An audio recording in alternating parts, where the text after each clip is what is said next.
B di titik P. Yang saya gambarin ya. Itu.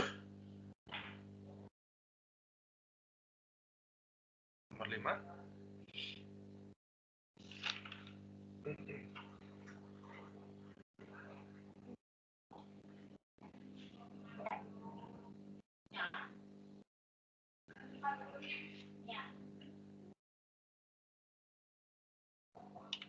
Lagi nomor 6.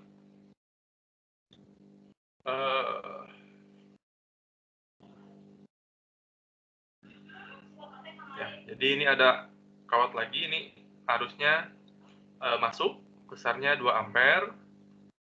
Kemudian di sini juga ada kawat lagi. Di sini juga ada kawat lagi. Ini sama ya seperti nomor 1 konfigurasinya. Jadi dalam satu garis sejajar gitu. Gitu ya. Kemudian ini tadi 2 ampere. Kemudian ini katakanlah ada arus yang mengalir I1, di sini arus yang mengalir I2 ya.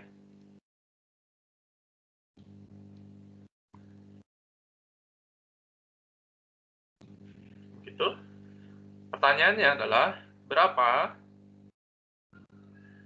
nilai I1 dan I2 agar resultan gaya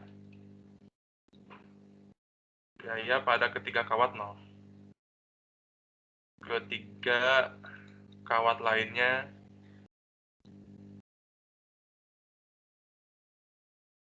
0 ya.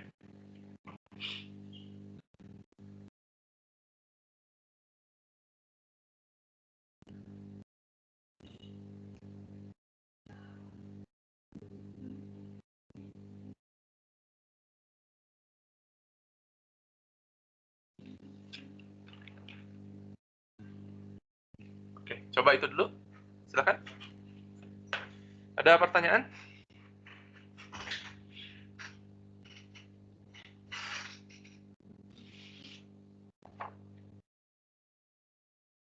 Halo?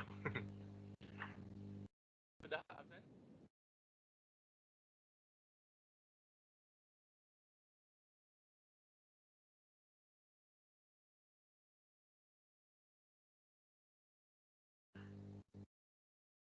Sudah ada yang selesai? Silakan di-share.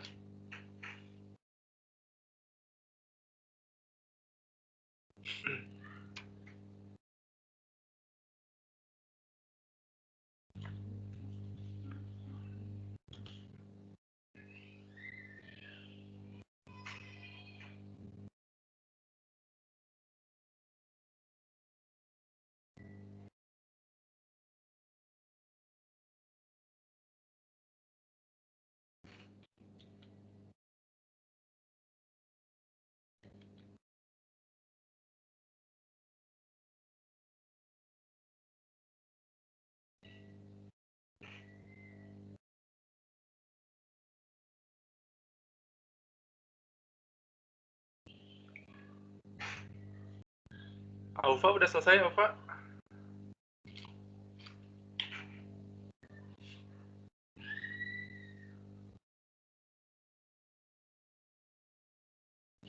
Belum, Pak. Belum. Oke. Ya, silakan ya. Coba.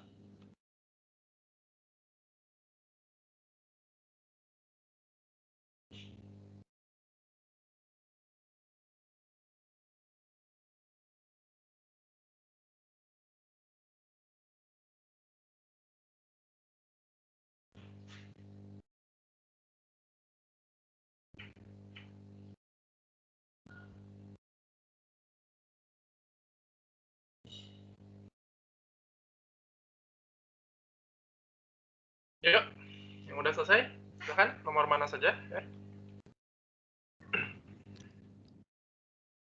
Bapak punten boleh, oh ada Pak. Tadi saya mau minta lihat yang nomor 456, tadi belum sempat SS Pak. Oh, nomor berapa? 4? 45 dan 6. 4. Ini. Kemudian nomor 5 ini.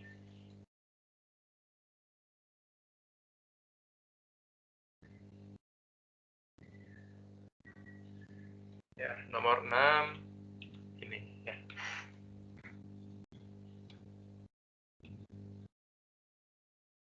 Iya, makasih Pak. Oke.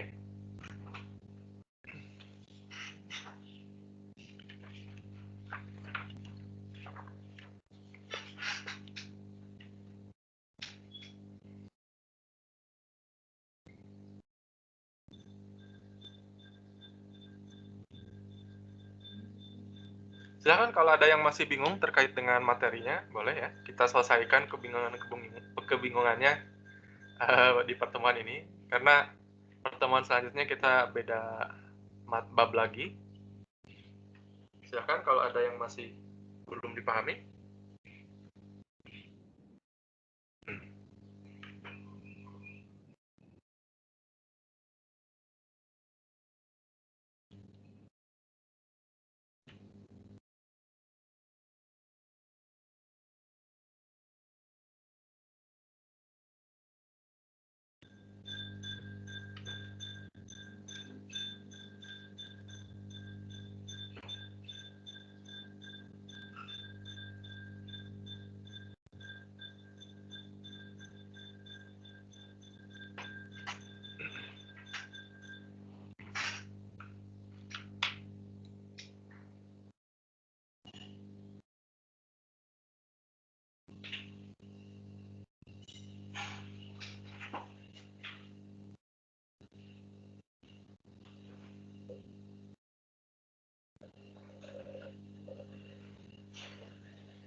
Ya, silakan di-share di WA yang sudah mengerjakan.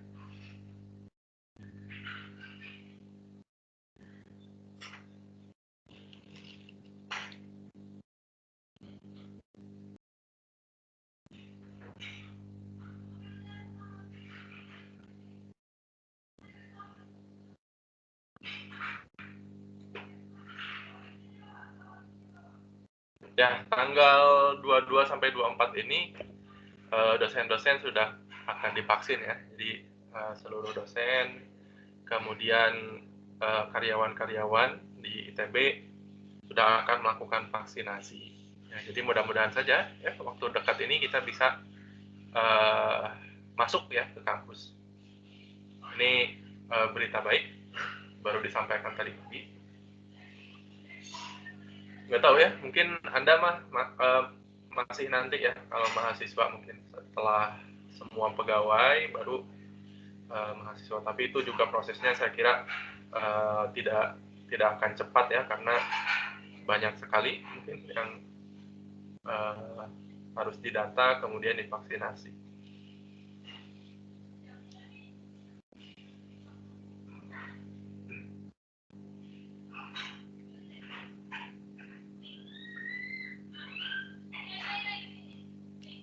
Ayo.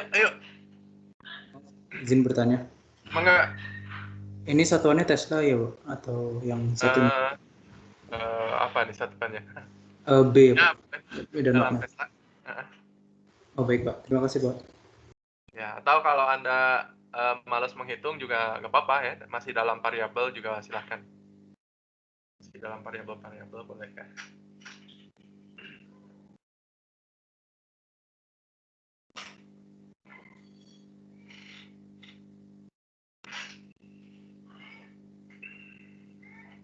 Ya, kalau meninjau gaya yang diakibatkan oleh dua kawat ya, itu kita sebenarnya bisa mengambil apa ya kesimpulan ya. Jadi kalau arus di dalam kawatnya itu searah, maka dua kawat tersebut akan saling tarik menarik. Kalau misalkan arusnya berlawanan arah, maka gayanya tolak menolak. Ya, kalau dia searah, misalkan Kita gambarkan seperti ini. Katakanlah arahnya masuk semua. Itu ini kawat 1. Ya, ini kawat 1. Sebentar. Ini kawat 1. Ini kawat kedua ya. Nah, maka medan magnet akibat kawat 1 pada kawat 2 itu kan arahnya ke bawah ya. Ini kita namakan B1 ya. Kemudian medan magnet akibat kawat 2 pada kawat 1 itu arahnya ke atas ya. Mana?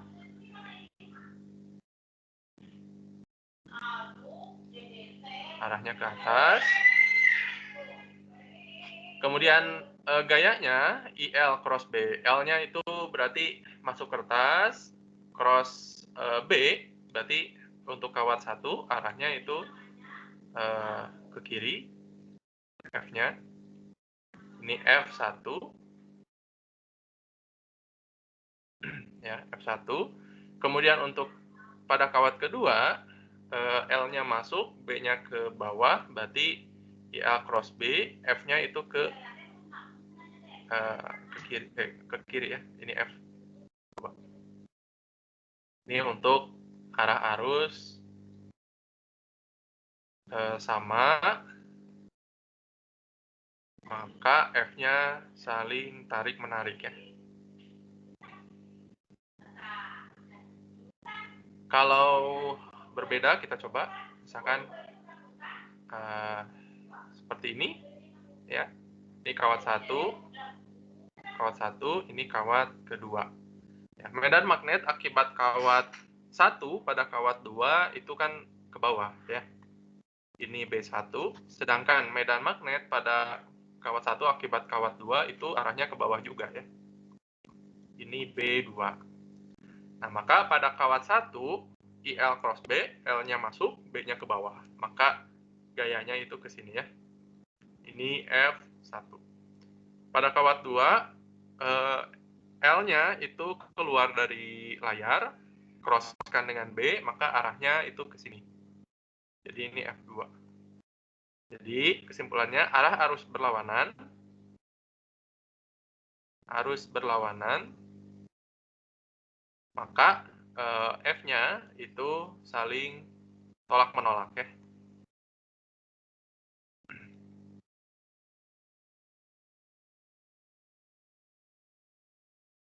Gitu.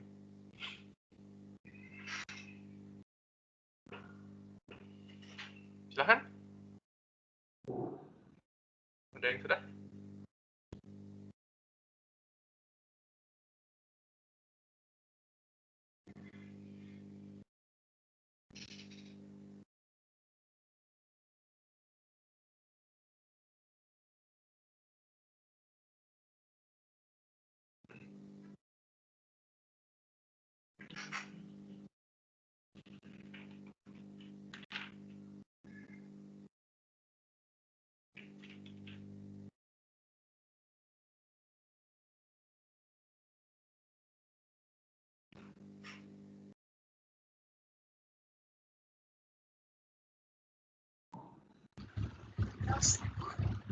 Sudah, Putri? Hilmi? Pak, izin bertanya, Pak. Yang nomor 1 ini simetris ya, Pak? Ya, simetris, jaraknya sama antar tiap kawat. Kemudian arahnya juga sama. Tapi arah gaya yang di 1 sama 5 tuh berlawanan kan, Pak? 2 sama 4 juga berlawanan kan?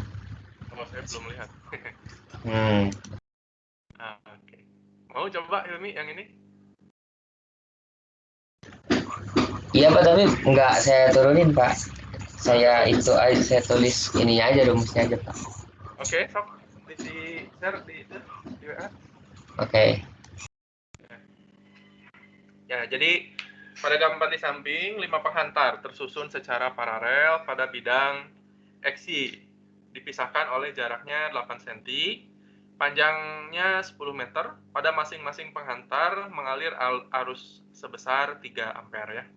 Dengan arah, semuanya arahnya sama, keluar bidang ya. Jadi seperti ini arahnya. Ya. Setiap penghantar tentu saja mengalami gaya magnet akibat arus di penghantar lain. Dalam notasi unit vektor, berapa gaya magnet pada penghantar 1, 2, 3, 4, dan 5. Ya, di yang A pada penghantar 1.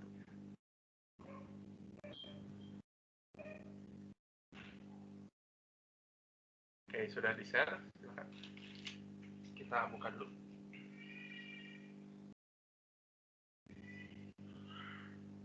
Bukan yang ini soalnya.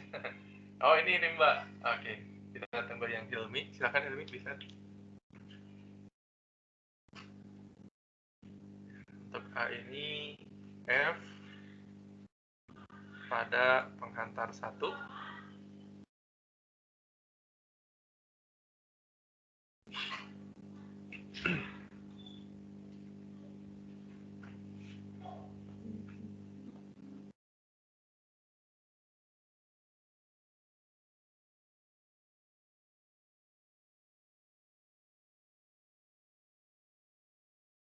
Oke, ini Hilmi sudah ada. Baik, ya. Kita tinjau penghantar 1 dulu, ya. Bahwa untuk setiap penghantar itu akan mengalami gaya magnet, ya, yaitu sebesar F-nya sama dengan L cross B.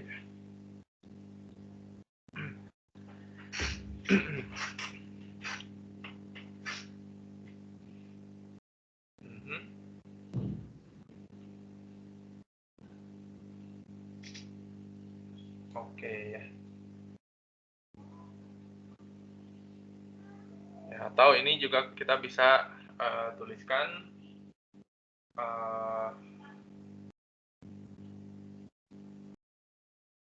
ya, mu0 I L per 2pi 2pi A atau 2pi D ya di sini ya. Nah, Hilmi, kenapa ini ditambahkan semua F1-nya? Karena Pak, seluruh arah gaya yang disebabkan oleh P2, 3, 4 sama 5-nya searah, Pak. Oh, jadi semua gayanya itu ke arah mana? Kiri, kanan? Ke arah kanan, Pak. Ya, positif. Oke, jadi kalau kita gambarkan F1 akibat kawat 2, atau kita tuliskan F1 2, itu arahnya ke kanan, juga F1 3, juga F1 4, dan F1 5 ya. Jadi arahnya ke kanan semua, maka resultan gaya pada kawat 1 itu sama dengan ya F12 ditambah F13 ditambah F14 ditambah F15 ya. Atau bisa kita tuliskan mu0 I arusnya arus pada kawat 1 ya. Kemudian L panjangnya panjang kawat 1 dibagi dengan 2pi. Nah, ini yang berbeda adalah jaraknya masing-masing. Di mana jarak kawat 1 terhadap kawat 2 itu D, berarti 1 per D, ditambah 1 per 2D, ditambah 1 per 3D, ditambah 1 per 4D untuk jarak antara kawat 1 ke 5, ke kawat 5. Maka kita peroleh seperti ini. Ya. Arahnya kemana? Ya, ke arah J, positif ya. Ya, ini arah sumbu Y-nya di sini. Maka kita peroleh F-nya seperti ini pada penghantar 1. Kemudian pada penghantar kedua, ya, atau kita tuliskan F2, kita bisa hitung. Ini besarnya saja dulu ya. Sebentar. Ya.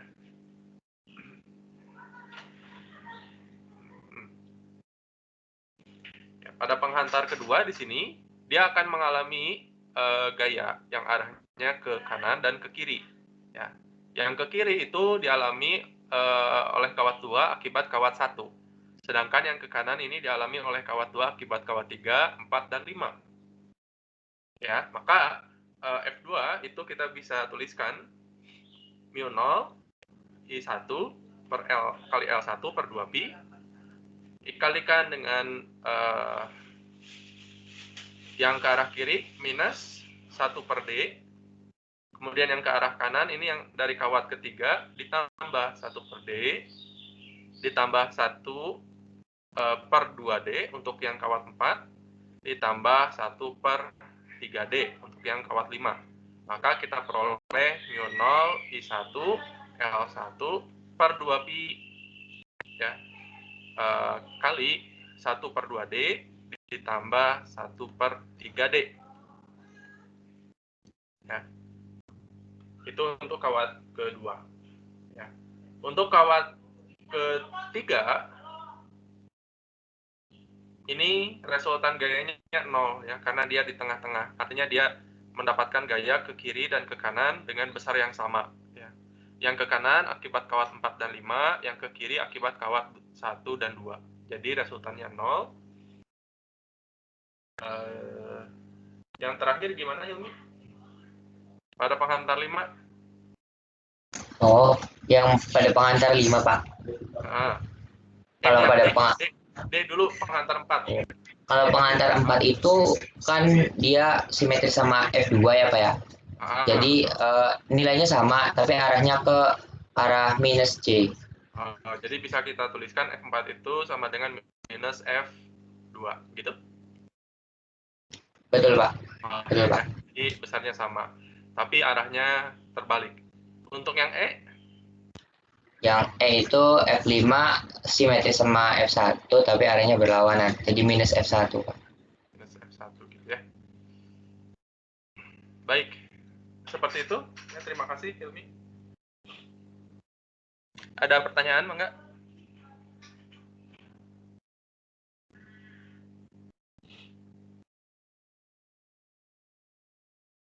Ya. Silakan yang lainnya yang sudah mendapatkan solusi, sudah mengerjakan, di share di WA ya. Baik, kita sekarang lihat yang dikerjakan oleh Rimba ya. Yang nomor 3 ini. Ya, di sini ada partikel Q, arah kecepatannya itu membentuk sudut 45 terhadap sumbu X. Ya, kemudian tentukan FB jika B-nya seperti ini. Yang dikerjakan Rimba ini bagaimana? Oh, dicari dulu vektor V-nya ya. Jadi vektor V-nya itu kita bisa uraikan ke sumbu X dan sumbu Y ya. Jadi ini ada Px, ini ada PZ ya, sorry. PZ. Begitu. Maka kita peroleh V-nya itu adalah berapa ini Mbak? Akar 2 kali 10 pangkat 6 ya? Iya, Pak. Akar 2 kali 10 pangkat 6 ke arah I, kemudian ditambah akar 2 kali 10 pangkat 6 ke arah J. Ya, ini kita bisa, ke arah K ya, sorry. Ke arah K. Ini kita bisa peroleh dengan memproyeksikan vektor V-nya ke arah sumbu X dan sumbu Z. Maka FB untuk yang soal A, B itu sama dengan Q V cross B. Ya, Anda jangan lupakan operasi cross ya, dan metode-metodenya. Ya, kan ada beberapa metode untuk menghasilkan solusi dari operasi cross. Ya, kebetulan ini masih 2 sumbu, jadi masih mudah. Jadi Q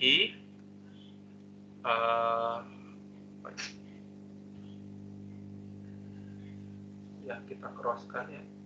Ya, oke, kita crosskan. Jadi akar 2 kali 10 pangkat 6 I ditambah akar 2 kali 10 pangkat 6 K ya, cross dengan B-nya. B-nya itu adalah 0,03 Tesla.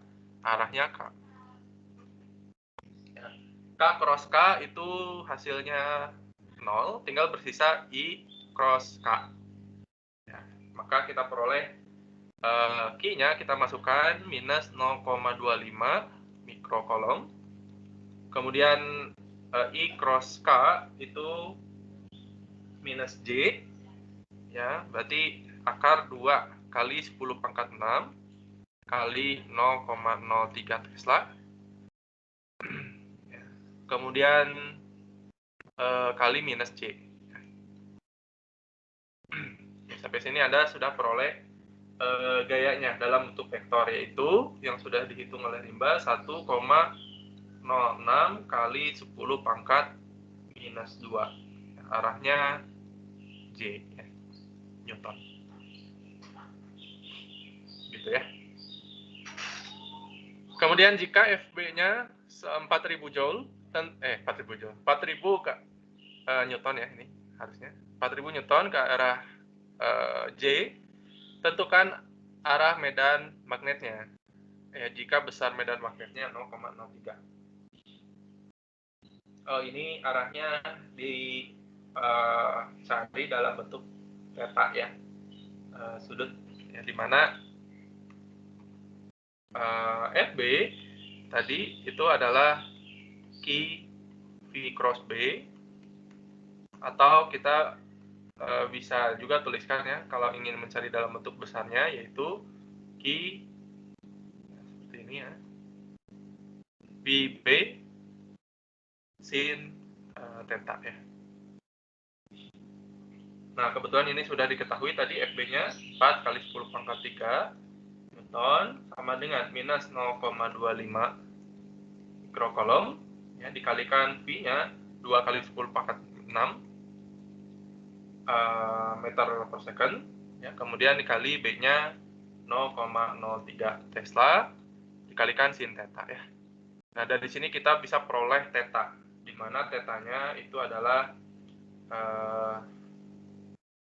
ini yang sudah dihitung, itu sekitar minus 2,14 kali 10 pangkat minus 4, atau mendekati 0 ya, 0 derajat.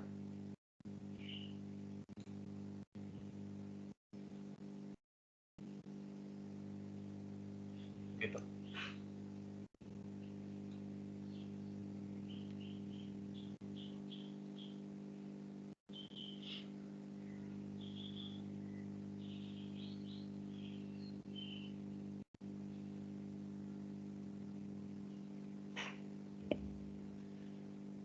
Itu, ada pertanyaan silahkan.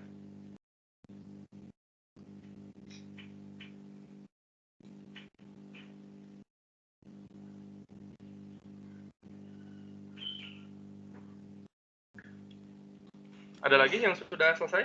Enggak? Ya. Nomor 2, ada yang sudah?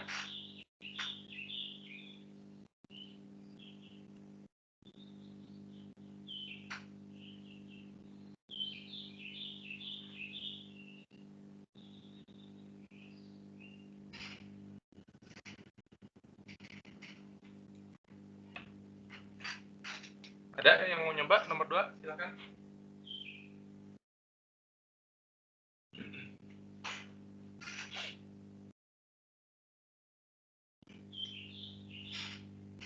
Oke, ini nomor berapa, Akbar? Oh, nomor 2. Ya. Izin mencoba, Pak. Ya. Oke, jadi kita buat dulu diagram bebas benda ya. Asumsikan lantai licin. Ya, kita gambarkan dulu ya. Jadi kalau dilihat dari samping seperti ini ya. Kemudian kita gambarkan batangnya itu. Maka di batang ini akan ada gaya berat ya, M kali G. Kemudian ada gaya normal N, ini sudutnya katakanlah theta. Kemudian ya, ini diproyeksikan ke sini, ada Mg sin theta. Ke sini itu ada Mg cos theta ya. Jadi supaya ini arah F-nya kemana ini supaya seimbang? Ke berlawanan dengan Mg sin theta, Pak. Arah B-nya kan vertikal ke atas ya. arah B-nya vertikal ke atas, kemudian arah arusnya kemana? Oh, itu berarti sumbunya sumbu Y-nya segaris dengan apa? Garis tegaknya bidangnya itu ya? Bebas ya kalau sumbu. Kalau misalkan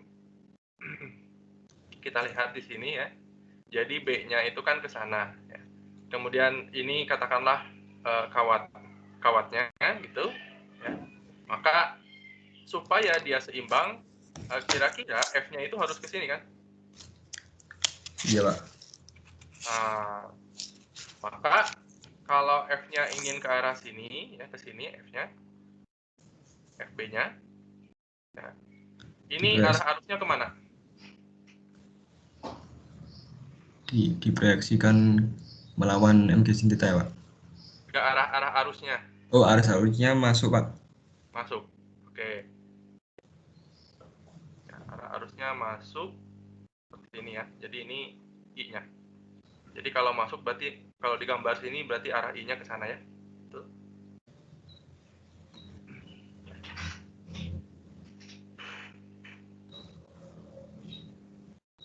Ya, seperti itu. Nah, maka kita proyeksikan lagi F ini ya ke sumbu ya kita buat sumbu yang miring ya supaya enak. Katakanlah ini sumbu X-nya, ini sumbu Y-nya ya. Ya, proyeksi ke sumbu X apa? FB cos theta ya, Pak? Ini tetanya di mana? Di sini. Iya. Berarti ini FB cos theta. Ke sumbu sini itu FB Sin theta. Oke, kita daftarkan dulu gaya-gayanya. Pada arah sumbu X itu ada FB cos theta dikurangi MG sin theta. Ya, pada arah sumbu Y itu ada apa saja di sini? N ya kurangi MG cos theta dan FB sin theta. FB sin theta. Kemudian dikurangi MG cos theta ya, betul? Ya. Ya, Pak. Dan ini ingin dia setimbang ya. Jadi resultan gaya pada arah sumbu X dan sumbu Y itu 0. Betul? Iya, Pak. Oke. Oke, sin theta. Nah, ini kurang cos sinnya ya di sini ya, di jawaban ini ya. Betul tidak? Jadi kita ambil dari sini. Iya, ya. Maka FB cos theta sama dengan MG sin theta ya. Nah, FB-nya sendiri itu adalah IL kalikan B. Ya, karena sudut antara L dan B-nya itu 90, maka tetanya sin tetanya 1. Ya, jadi ini I L kalikan dengan B sama dengan MG sin theta per cos theta tan theta ya. Yang ditanyakan apa? I ya. Berarti I-nya sama dengan MG per L kali B dikalikan dengan tan theta ya. Informasinya sudah ada semua. Panjang batang T 15 cm, kemudian theta sudutnya 37 derajat. Gitu. Baik, Pak. Berarti kalau tidak ada keterangan sumbunya itu B-nya searah dengan garis tegak yang bidang ya, Pak? Ya, garis vertikal di bidang ya, kalau di gambar sini. Ya, saya main gampang saja. Makasih, Pak. Ya, sama-sama. Ada pertanyaan, silakan.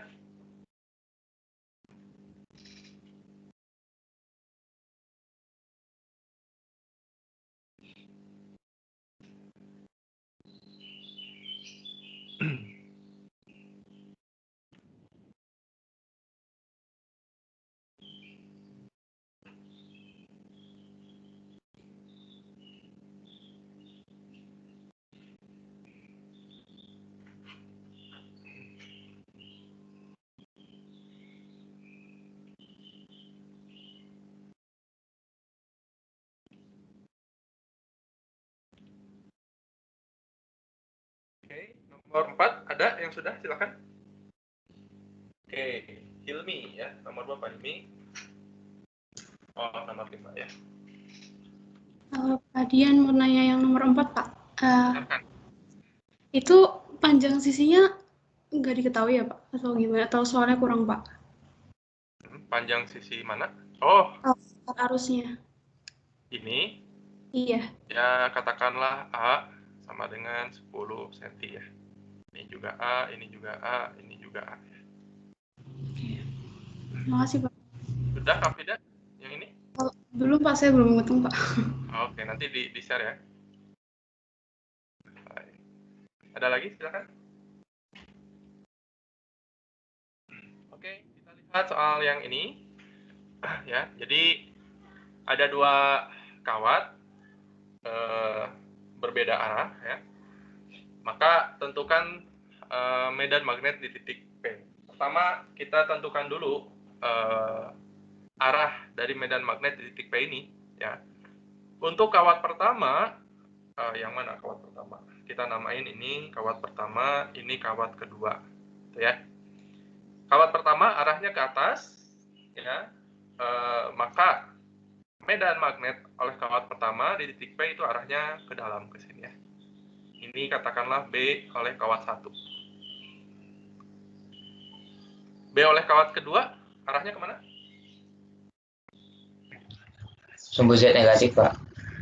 Ya, sumbu Z negatif ya. Ini B kedua. Oke. Masing-masing nilai B-nya kita bisa peroleh ya dari hukum Biot-Savart. Ya, persamaannya juga sudah kita turunkan, yaitu besar B kawat pertama itu adalah mu 0 arus kawat pertama dibagi dengan 2pi jaraknya ke titik P. Ya, katakanlah jaraknya itu D gitu. Ya. Kemudian kita hitung ya, I1 itu 20 ampere bagi 2 berarti ini 20 mu 0 per pi D ya. Betul? Kemudian BP2 atau B2 ini berarti mu 0 I2 dibagi dengan 2 pi D atau sama dengan oh ini salah ya, ini 10 ya. Ini kan 20 bagi 2 ini 10. Ini 20 mu 0 dibagi dengan pi D. Ya, maka resultan resultan medan magnet di titik P ya, kita cari besarnya seperti ini, itu adalah akar dari B1 kuadrat ditambah B2 kuadrat ya, itu akar dari 10 mu 0 per pi D kuadrat ditambah 20 mu 0 per pi D kuadrat ya. Sama dengan berapa ini? Ya. Mu 0 per pi D akar 5 ya. Gitu. Arahnya, nah ini sekalian arah nih. Jadi arah B resultan atau B di titik P ini kita bisa cari dari sudutnya ya. Jadi di mana tan theta itu sama dengan 20 per 10 ya. Jadi B2 dibagi B1. Maka theta itu sama dengan arcus tangan dari 2 gitu. Sama dengan sekitar 243 ya, 0,4 derajat pada bidang X, Z ya. Nah, kalau misalkan ditanyakan jika pada titik P ada partikel bermuatan Q sama dengan misalkan 10 mikrokolom dengan kecepatan misalkan 10⁵ meter per second, maka tentu kita bisa cari gayanya ya. Ya, maka gayanya pada muatan Q itu tinggal Q P cross B ya.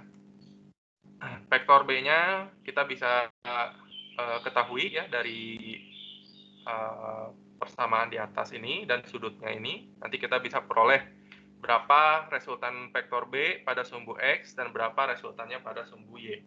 Maka kita peroleh ungkapan vektor B. Kemudian vektor V, misalkan kita tahu arahnya ke arah I, misalkan ya, maka kita bisa tahu gayanya. Tinggal kita operasikan cross produknya. Begitu? Ada pertanyaan? Silakan. Pak, maaf ingin bertanya. Untuk B-nya itu ke atas, untuk B1 untuk medan dari 1 itu ke atas itu karena gayanya itu karena arusnya berlawanan jadinya gayanya ke kiri atau bagaimana, Pak? B mana? B1? Iya, Pak. Oh, ini nggak ke atas ya. Ini saya membuat sumbunya dalam 3 dimensi seperti ini. Jadi B1 itu masuk ke dalam bidang kertas.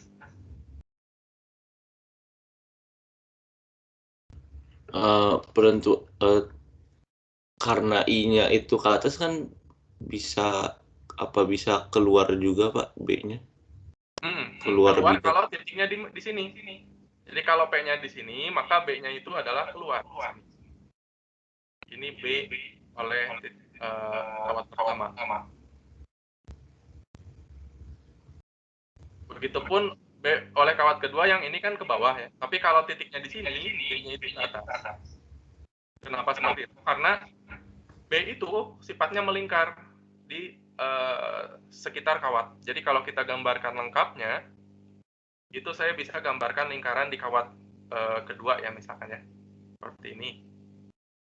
Nah, jadi ini tuh adalah vektor B-nya, melingkar. Ya, jadi di titik ini ke atas, ini ke bawah, maka di sini itu B-nya ke sini, di sini itu B-nya ke sini. Ya.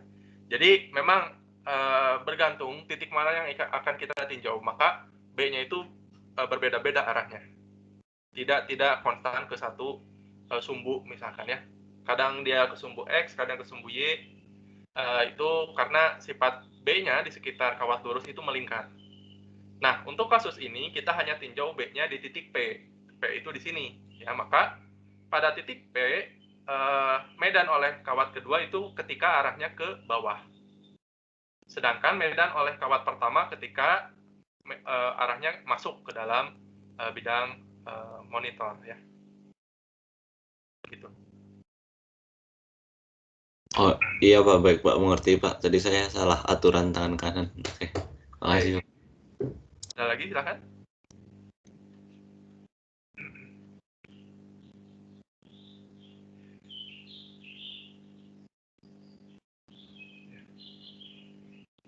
Tidak ada? Baik, kalau tidak ada kita lanjut. Nah ini soal terakhir ya ini. Ya. Ini soal terakhir. Ada yang sudah?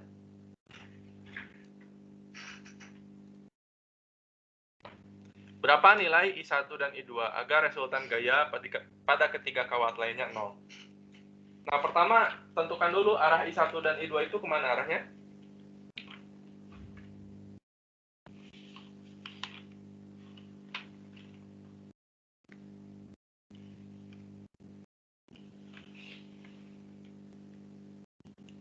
Kemana arahnya?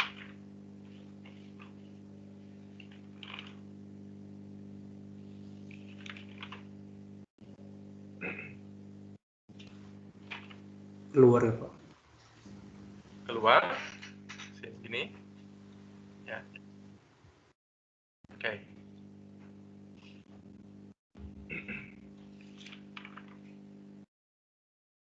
Terus bagaimana setelah itu?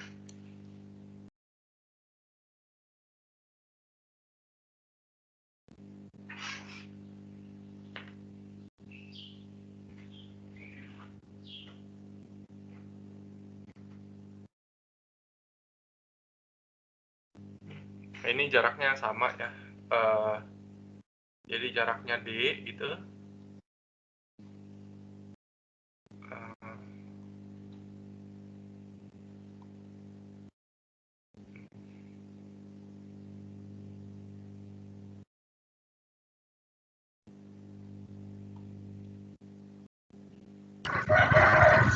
Pak, berarti ini nilai I1 sama I2 sama ya, Pak? Kenapa harus sama? Karena simetri, Pak. Lihat dari sebelah yang ini 2 ampere, yang sebelah kanan sama kiri paling ujung ini kan sama-sama nilainya, Pak. Oke, betul ya, simetri ya. Jadi nilai I1, I2 supaya resultannya 0 itu harus sama. Arahnya harus keluar dari layar. Gitu.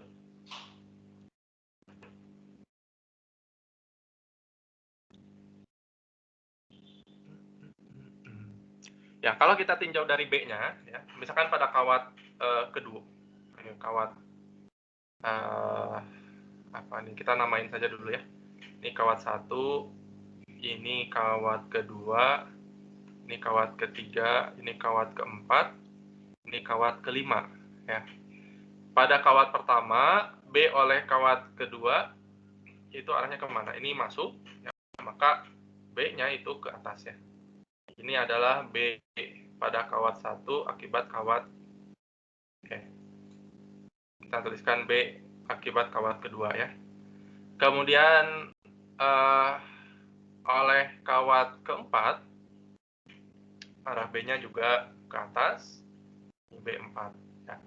Oleh kawat ketiga, ini keluar, arah B-nya itu ke bawah. Ini B3, kemudian oleh kawat keempat, arah B-nya juga ke bawah. Jadi B2 dan B4, kalau dari sini, ya, B2 ditambah B4 itu harus sama dengan B3 ditambah, salah ya, ini bukan B4. Ini kawat kedua, keempat, ini kawat kelima ya. Sorry. Betul ya. Jadi B2 tambah B4 harus sama dengan B3 ditambah B5. Supaya resultan gaya pada kawat pertama itu 0. Ya. Kemudian pada kawat ketiga, ya, arah B-nya gimana? Oleh kawat pertama, itu arah B-nya itu ke bawah. Jadi B1 ke bawah. Kemudian oleh kawat kedua, arah B-nya itu ke atas ya. Ini B2. Oleh kawat keempat, arah B-nya itu mana? Ke bawah ya. Ini B4 ke bawah. Kemudian oleh kawat kelima, arah B-nya ke atas. Ya, maka di kawat ke-3, ini tadi kawat pertama ya. Kawat ketiga. Maka B2 ditambah B5 itu harus sama dengan B1 ditambah B4 ya. Nah, kemudian pada kawat kelima terakhir, ya, ini oleh kawat keempat itu arah B-nya ke atas ya. Ini B4, kemudian oleh B3 arahnya ke bawah, kemudian oleh B2 arahnya ya ke atas lagi, oleh B1 arahnya ke bawah. Nah, jadi pada kawat 5 itu B4 ditambah B2 itu harus sama dengan B3 ditambah B1 ya. Supaya resultan gayanya pada ketiga kawat tadi itu 0. Nah, ini Anda perhatikan di sini 2 ampere, kemudian di sini 1 ampere di tengah ini, kemudian di sini 2 ampere, kemudian jarak antar setiap kawat itu sama. Maka ini ketiga kondisi ini akan tercipta apabila I1 itu sama dengan I2 ya, karena simetris. Kemudian arah I1 dan I2 juga dua-duanya harus keluar dari layar. Ya. Begitu? Ada pertanyaan silakan.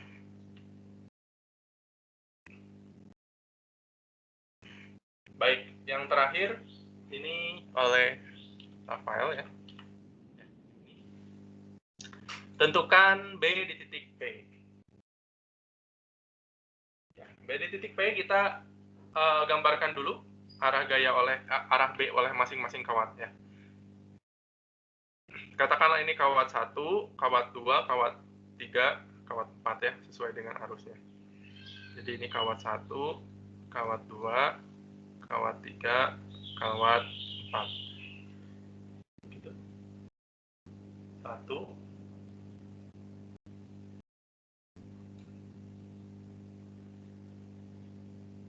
ya, jadi ya. Kemudian maka oleh kawat 1 itu arah arusnya arah arusnya keluar dari layar, maka B-nya itu arahnya ke sini. Ini adalah B1 ya. Kemudian oleh kawat ketiga arah B-nya itu ke sini ya. Ini B3. Kemudian oleh kawat kedua arah B-nya itu ke sini. Kemudian oleh kawat keempat arah B-nya ke sini. Ya. Maka total ini B ke arah kiri ya. Apa nih ke arah kiri? B yang ke arah sini itu adalah B1 ditambah B4. Ya, B yang ke arah sini itu adalah B3 ditambah B2 ya. Maka kita cari dulu B1, B2, B3-nya. Dan B4 ya tentunya. Ini ya dengan persamaan yang sama seperti yang tadi, yaitu mu 0 I1, berarti ini per pi A akar 2. Kemudian ini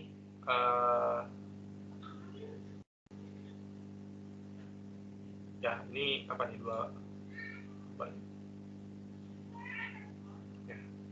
2 mu 0 per pi A akar 2 ya.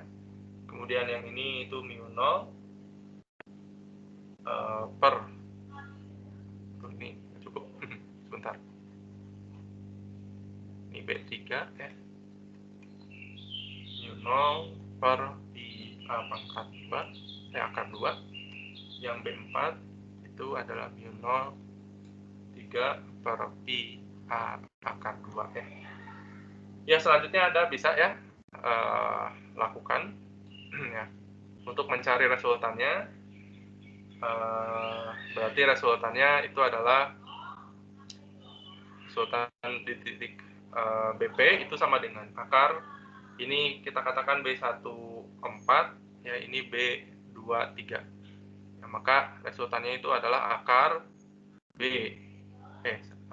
akarnya sudah ya, B23 kuadrat ditambah B14 kuadrat. B1, B2, B3, B4-nya seperti ini. Kemudian jika di titik P ada elektron yang bergerak dengan kecepatan V sama dengan sekian ke arah I, ya berapa gayanya? Jadi gaya yang dialami oleh elektron yang bergerak itu kan tadi I V cross B ya. V-nya sudah kita ketahui di soal, B-nya adalah B di titik P ya. Jadi Anda peroleh besarnya dari sini. Arahnya bisa Anda peroleh ya dari sudutnya. Atau langsung Anda kerjakan vektornya dari B1, B2, B3, dan B4. Gitu. Ya, ada pertanyaan silakan.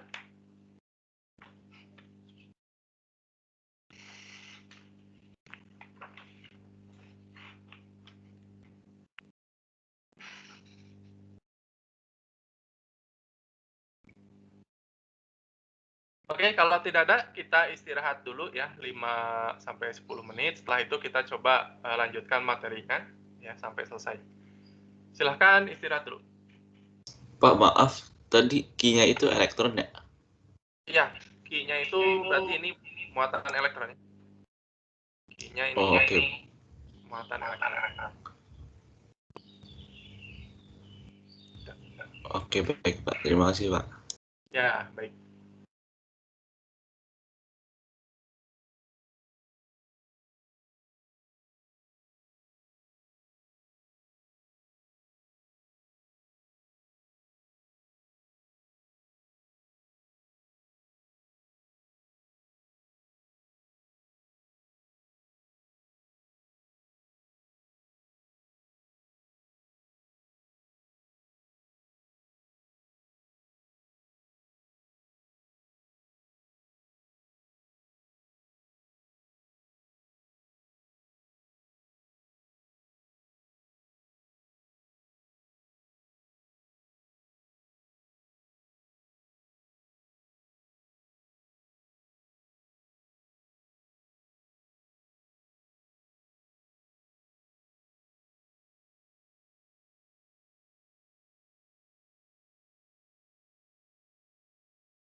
Baik, kita lanjutkan kuliahnya. Suara saya jelas? Jelas, Pak. Halo, sudah di kelas semua atau masih ada yang di toilet ini? Lanjut? Hadir, Pak. Oke, ya. Lanjut ya. Baik, ya. Bahasan bulan lalu kita telah membahas terkait dengan elektrostatik ya. Ada hukum Gauss, kemudian hukum Coulomb dan sebagainya. Kemudian minggu-minggu ini kita membahas mengenai magnetik ya. Di sana ada hukum Ampere, hukum Biot-Savart, kemudian gaya yang diakibatkan oleh medan magnet dan sebagainya. Nah, mulai dari sini kita akan sedikit-sedikit menggabungkan kedua bahasan tadi, yaitu elektrostatik dan magnetik, yang kita kenal dengan istilah elektromagnetik.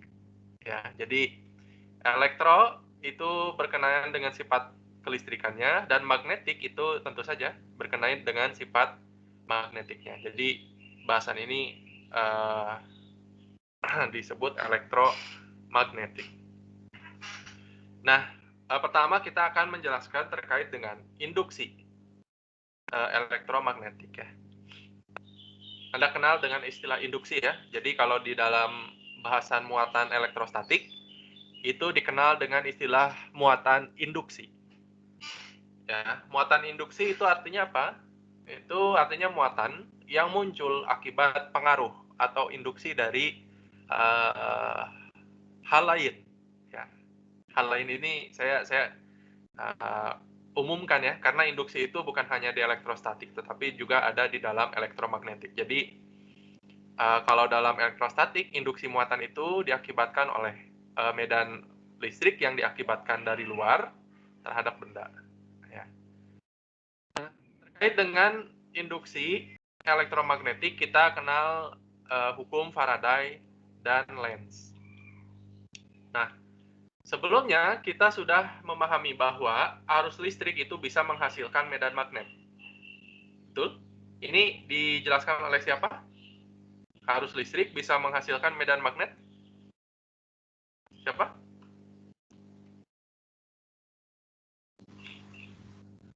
Ampere, Pak. Hukum Ampere. Terus? Siapa lagi? Biot-Savart. Biot-Savart ya.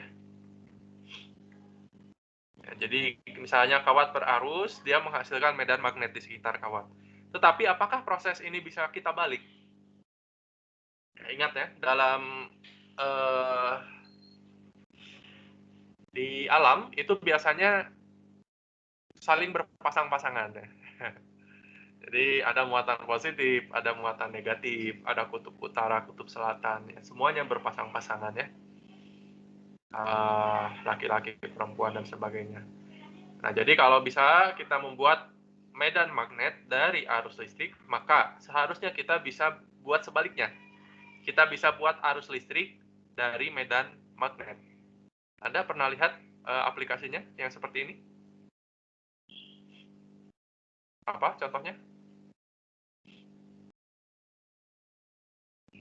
Ayo, dekat loh contohnya. Pada trafo mungkin, Pak. Trafo ya. Atau generator, atau dinamo listrik dan sebagainya. Ya, banyak ya. Contohnya dinamo mungkin ya, dinamo sepeda ya, ada tahu ya dinamo sepeda. Di mana ketika kita memutar dinamo itu memutar flux ya, memutar ya sesuatu di dalam itu yang kemudian mengkonversi medan magnet dari susunan dinamo tersebut menjadi arus listrik yang kemudian menyalakan lampu sepeda misalkan. Nah, bagian yang bawah ini nanti akan dijelaskan melalui hukum tadi ya, yang di awal itu Faraday dan Lenz. Ya.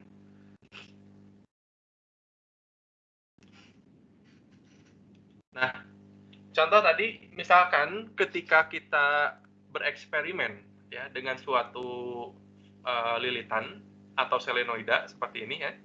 Kemudian di tengah selenoida ini bolong, kemudian kita masukkan magnet. Kita dorong magnet ini masuk ke dalam selenoida.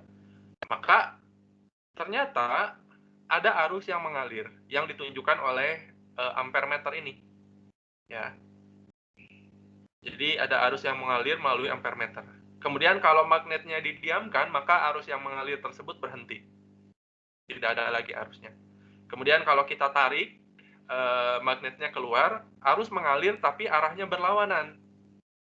Ya, jadi hasil eksperimen ini memunculkan beberapa kesimpulan. Yang pertama adalah arus listrik pada loop itu muncul hanya jika ada gerakan relatif antara loop dengan magnet. Jadi kalau loop dan magnetnya tidak bergerak, maka tidak ada arus yang mengalir. Kemudian semakin cepat gerakannya, maka besar arus yang dihasilkan semakin tinggi. Ya, Anda juga pernah ya, nggak tahu ya pernah atau tidak, tapi memperhatikan lah ya. Misalkan tadi dinamo sepeda, misalkan sepedanya kencang, dinamonya berputar cepat, maka lampunya menyala lebih terang. Artinya arus mengalir pada lampu lebih besar. Kalau dinamonya pelan, redup. Ya itu contohnya ya. Jadi semakin cepat gerakannya, semakin besar arus yang dihasilkan. Nah, kemudian jika kutub utara melewati loop, arus bergerak searah jarum jam. Dan jika menjauhi, maka arus bergerak berlawanan. Ya. Nah, arus yang dihasilkan pada loop tersebut akibat gerakan magnet tadi itu dinamakan arus induksi. Jadi dulu kita kenal muatan induksi, kalau di sini karena yang muncul itu arus, maka kita namakan arus induksi. Dan ingat, apabila ada arus, maka pasti ada GGL atau sumber tegangan di situ. Nah, GGL yang dihasilkan itu adalah GGL induksi. Nah, jadi loop menghasilkan arus induksi dan juga GGL induksi.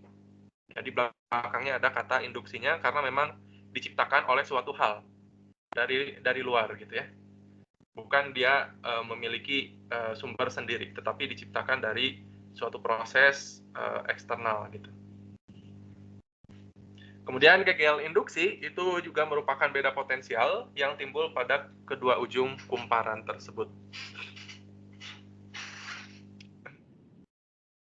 Jadi kesimpulan tadi bahwa arus induksi dan juga GGL induksi itu muncul jika ada sesuatu, tanda kutip, yang berubah.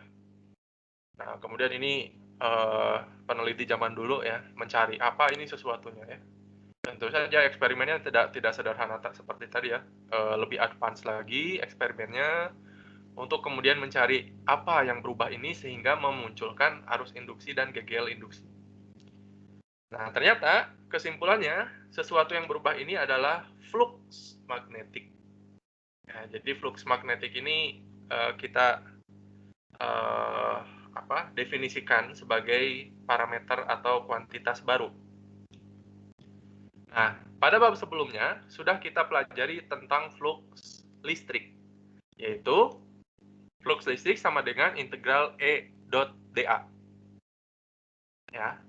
Nah, analogi dengan flux listrik, maka flux magnetik juga ya bentuknya pasti sama, yaitu flux magnetik sama dengan integral B.dA. Ya, misalkan ini ada suatu luasan A di sini, ya, kemudian ini ada medan magnet, ya, maka flux yang melalui atau menembus luasan ini itu adalah integral B.dA. Ya, tentu saja dari bentuk integral ini kita bisa turunkan beberapa bentuk ya.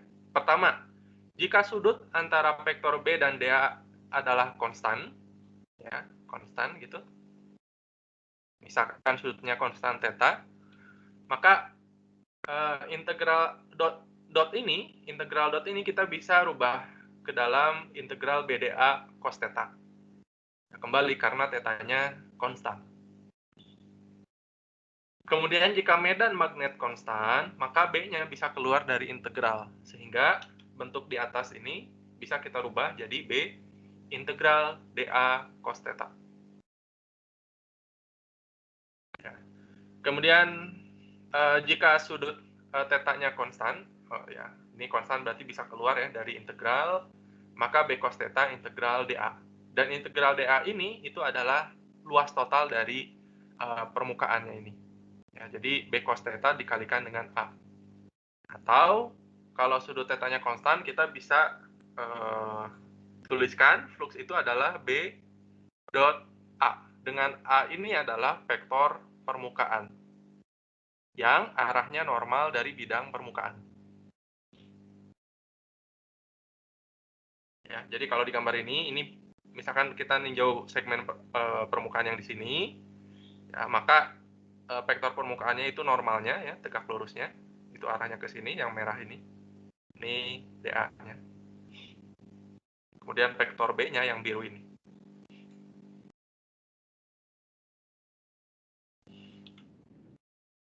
Contoh dulu. Misalkan medan magnet B sama dengan B0I plus 2K menembus bidang seluas A yang diletakkan sejajar bidang XY seperti pada gambar. Berapa flux magnetik yang menembus bidang? Ya, jadi bidangnya ini, maka A-nya itu adalah kesumbu Z. Ya. Maka fluxnya adalah B dot A, ya, karena sudutnya konstan ya, B dot A. Kemudian B-nya kita masukkan seperti ini, dot A-nya, vektor A-nya kita masukkan. Nah, maka kita peroleh fluxnya itu adalah 2B0 dikalikan dengan luas permukaannya.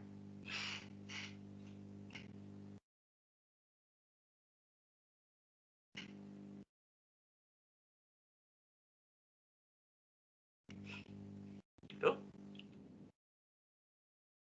Ada pertanyaan dulu, silakan.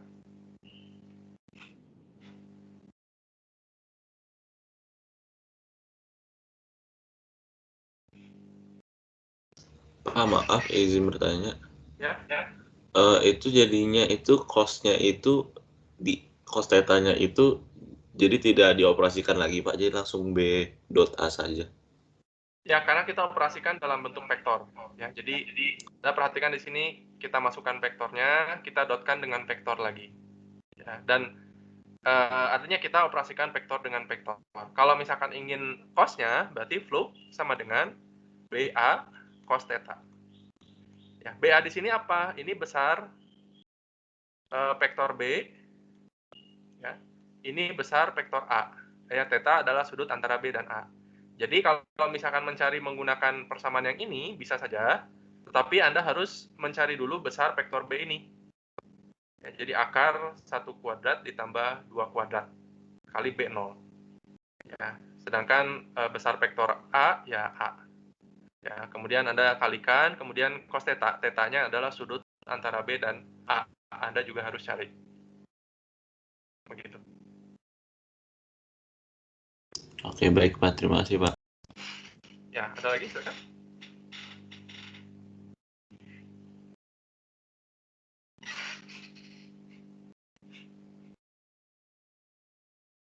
Oke, kita lanjut. Nah, kan tadi dinyatakan bahwa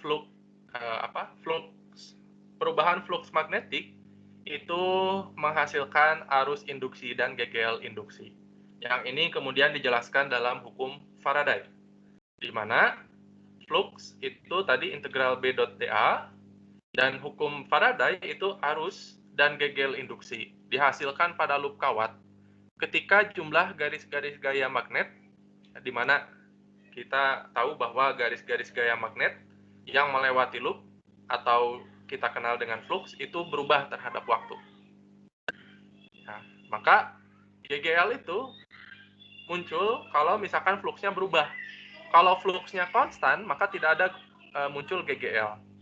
Ya, maka persamaan Faraday ini kita ungkapkan GGL sama dengan minus d flux per dt. Ya, dengan ini simbol GGL induksi, ya satuannya volt. Anda lihat bahwa jika GGL-nya konstan, jika fluxnya konstan, ya, maka GGL-nya itu sama dengan 0. Ya, kita turunkan flux terhadap waktu. Jika fluxnya konstan terhadap waktu, maka turunannya 0, sehingga GGL-nya 0 ya.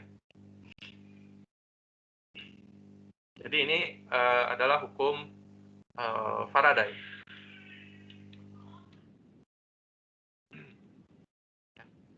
Nah, jika kumparan atau loop tersebut terdiri dari banyak lilitan, ya misalkan seperti ini, ya, beberapa lilitan, n lilitan misalkan, maka total GGL yang dihasilkan itu adalah GGL satu kumparan dikalikan dengan n.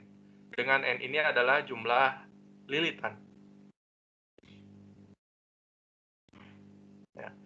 Tanda negatif di sini ini menyatakan bahwa GGL yang dihasilkan itu cenderung melawan perubahan flux magnetik. Nah, ini kemudian nanti dijelaskan oleh hukum Lenz. Jadi, tanda negatif ini menyatakan bahwa nilai GGL-nya selalu melawan perubahan flux magnetik. Tapi kalau Anda ingin mencari besar GGL-nya saja, maka tanda negatif ini ya bisa kita abaikan ya. Jika hanya ingin mencari besar GGL-nya saja. Gitu. Ada pertanyaan? Silakan.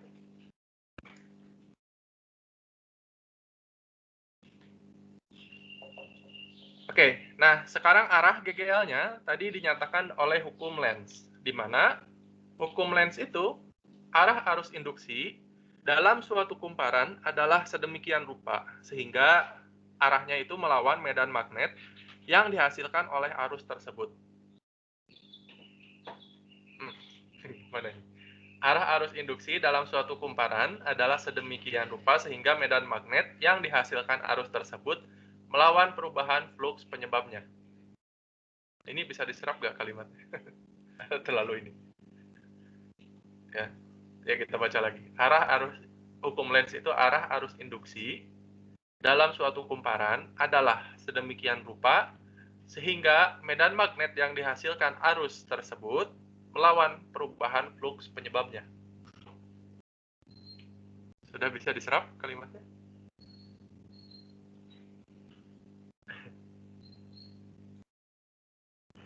Gimana? Sudah? Ya ini hukum Lenz ini saja. Jadi pernyataan ini saja. Bisa dipahami?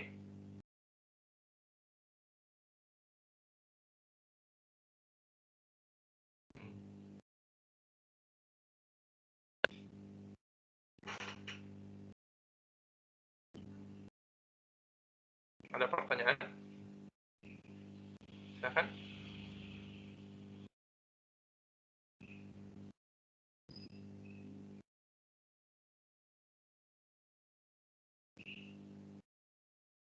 Kalau nggak ada pertanyaan ya kita selesai ya. Nah, waktunya sudah habis.